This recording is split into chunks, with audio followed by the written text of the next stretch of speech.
Unacademy. Let's crack it. Welcome back everyone. I am Kumar Satyam and I secured AI at 22 in JEE Advanced 2020. आज की इस video में मैं आपसे discuss करूंगा कि किस तरीके से मैकेनिक्स के जो चैप्टर्स हैं उन्हें हमें पढ़ना है JEE एडवांस के लिए और किस तरीके से उनके क्वेश्चंस को अप्रोच करना है. Kind of means JEE advance के जो प्रीवियस ईयर के क्वेश्चन है उन्हें मैं आपको दिखाऊंगा कि किस तरीके से आपको स्टेप्स लेना है किसी एक पर्टिकुलर क्वेश्चन के लिए.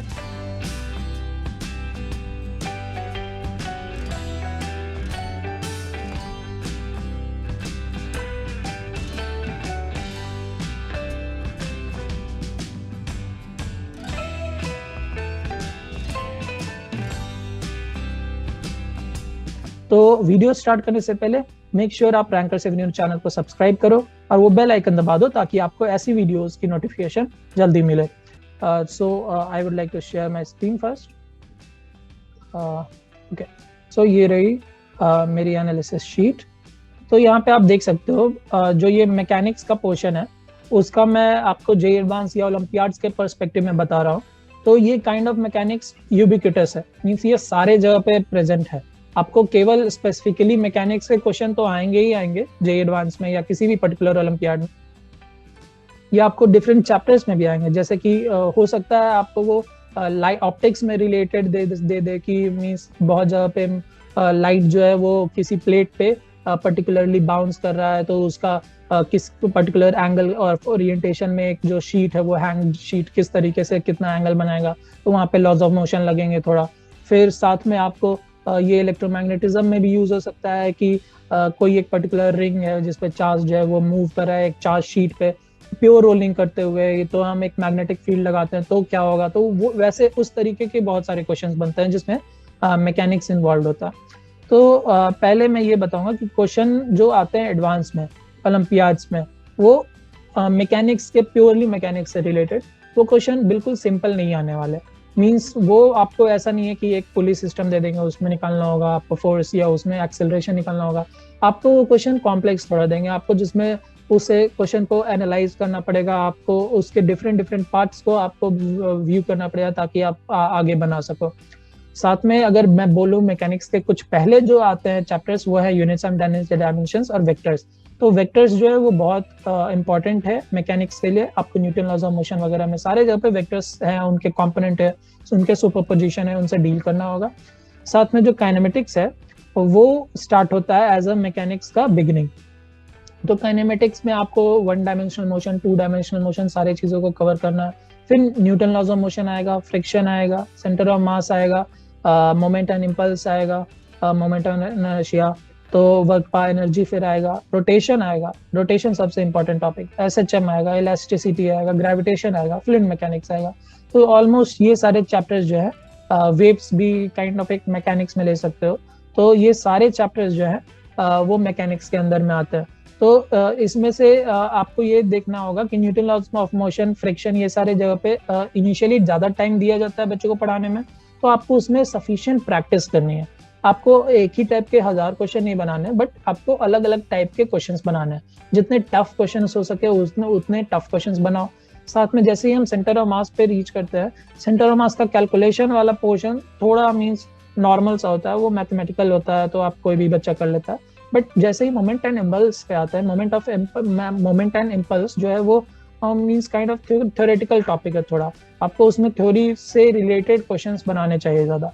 Work by energy, practice is required. Rotation, a lot of practice is required, a lot of analysis is required, a lot of observation is required. तो आप किसी भी पर्टिकुलर क्वेश्चन के रोटेशन के जितने अच्छे तरीके से आप उनका ऑब्जर्वेशन करते हैं तो वो आपको सॉल्यूशन का आप उसका जो सॉल्यूशन है उससे ऑब्जर्व करें. तो आपको जितने भी नए क्वेश्चंस आएंगे आपको उन्हें प्लान करने में मदद मिलेगा. आपको एक क्वेश्चन प्लानिंग जो होता है कि क्वेश्चन को किस तरीके से हम सॉल्व कर रहे हैं वो आपका जल्दी होगा जितना आपका ऑब्जर्वेशन अच्छा होगा उससे. SHM इलास्टिसिटी, थोड़ा इलास्टिसिटी थ्योरेटिकल है बट SHM जो है वो मींस आपको क्वेश्चंस प्रैक्टिस करने होंगे. ग्रेविटेशन ज़्यादा थ्योरी नहीं है बट हाँ क्वेश्चंस हैं. फ्लूइड मैकेनिक्स और फ्लूइड डायनेमिक्स जो भी है तो इसमें क्वेश्चंस ज़्यादा टफ नहीं होते हैं, कुछ 2-3 ही कॉन्सेप्ट है उस पर बेस सारे क्वेश्चंस होते हैं. विस्कोसिटी वगैरह को रिलेट कर मींस हटाने के बाद, विस्कोसिटी जो है जनरली फ्रिक्शन और न्यूटन लॉ ऑफ मोशन की तरह.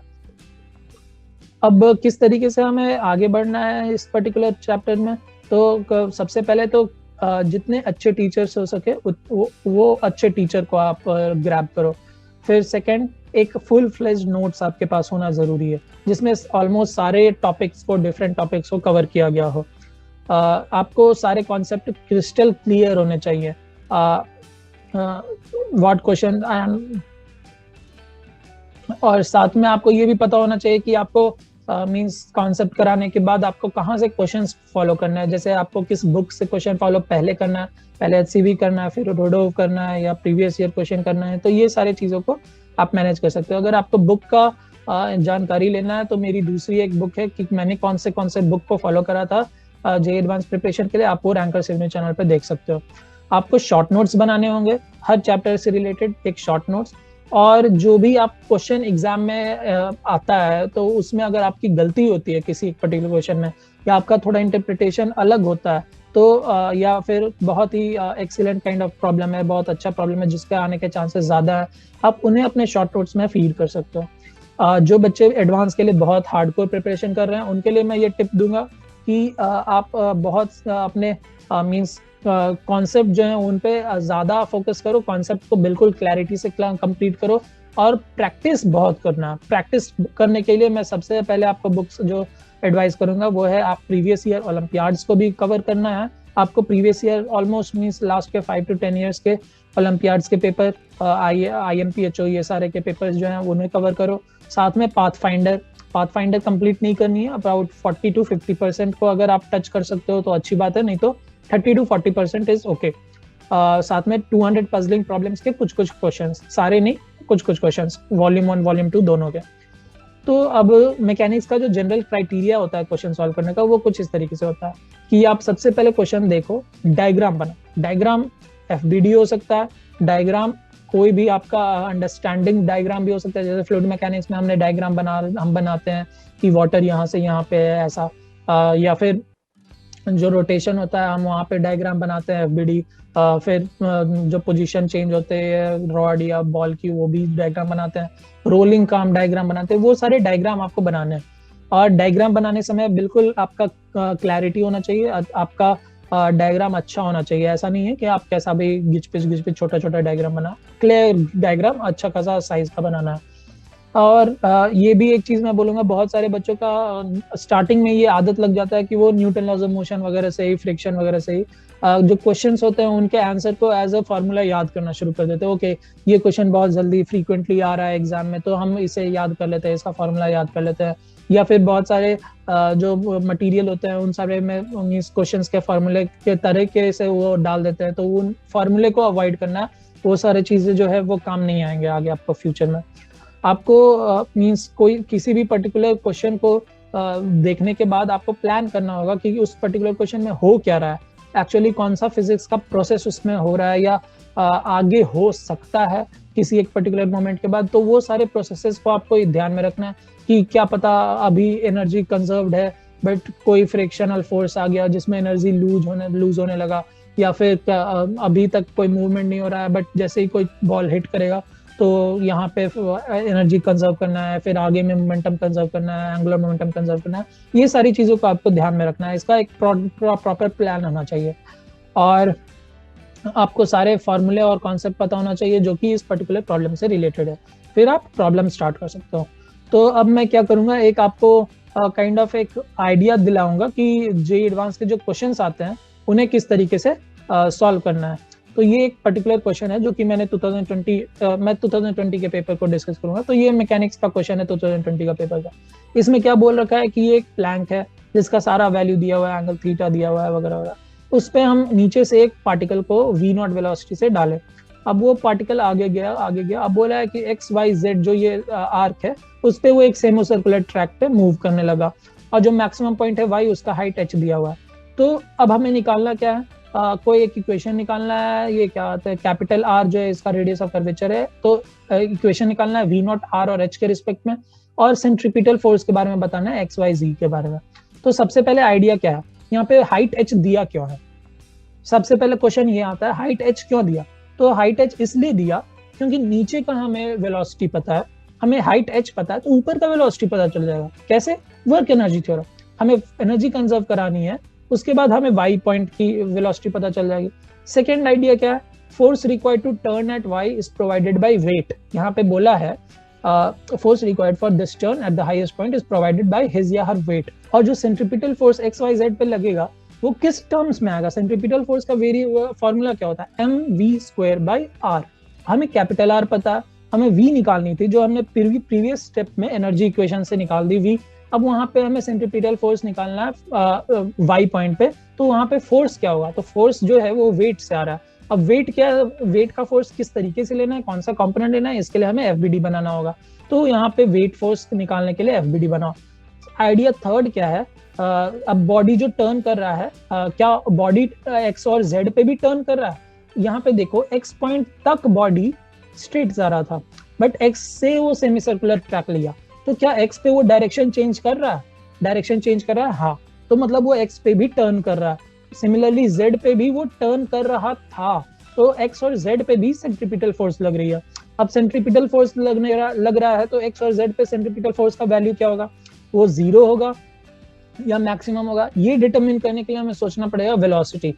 कैपिटल आर तो सारे जगह पे सेम है, सर्कुलर ट्रैक पे, सेमी सर्कुलर ट्रैक पे, तो हमें mv² में v का वैल्यू चाहिए। अब ये देखो कि जो जितने हाइट पे रहेगा, ज्यादा हाइट मतलब कम वेलोसिटी, एनर्जी इक्वेशन ये हमें बोलता है। तो x और z जो है उस सेमी सर्कुलर ट्रैक का सबसे लोएस्ट पोजीशन पे, तो उसका वेलोसिटी सबसे ज्यादा रहेगा। तो उस सेमी सर्कुलर ट्रैक में x और z का वेलोसिटी जब ज्यादा है तो सबसे ज्यादा उसका सेंट्रीपिटल एक्सेलरेशन होगा। ये क्वेश्चन सॉल्व हो जाएगा। फिर नेक्स्ट क्वेश्चन आता है कि एक रॉड दिया हुआ है जो कि ये वाइट पॉइंट पे एक एंड पे हिंज्ड है, उस पे एक जो बुलेट आता है v वेलोसिटी से वो हिट करता है और एम्बेड हो जाता है। अब हमें निकालना है वो रॉड किस एंगुलर ये ओमेगा से रोटेट कर रहा होगा और किस पर्टिकुलर डिस्टेंस पे उस बुलेट को हिट करना चाहिए ताकि वो ओमेगा मैक्सिमम हो। तो इसके लिए सबसे पहले हमें ये देखना है, सबसे पहले आइडिया क्या आएगा, हम किस तरीके से इस बुलेट के वेलोसिटी को इस रॉड कम बुलेट जो एम्बेडेड सिस्टम रहेगा उसके ओमेगा से रिलेट करें। तो उसका सबसे पहला इक्वेशन आता है कंजर्वेशन ऑफ एंगुलर मोमेंटम। किस पॉइंट पे? Conservation of angular momentum about the pivot at the one and. अब हमें ये चेक करना है कि उस पाइवट पे मींस कोई टॉर्क लग रहा है। अगर कोई टॉर्क लग रहा है तब एंगुलर मोमेंटम कंजर्व नहीं होगा। अगर उस पाइवट के कोरेस्पॉन्डिंग कोई टॉर्क नहीं है तो एंगुलर मोमेंटम कंजर्व होगा। अब सेकंड जो है वो हम इक्वेशन बनाते हैं एंगुलर मोमेंटम कंजर्वेशन की।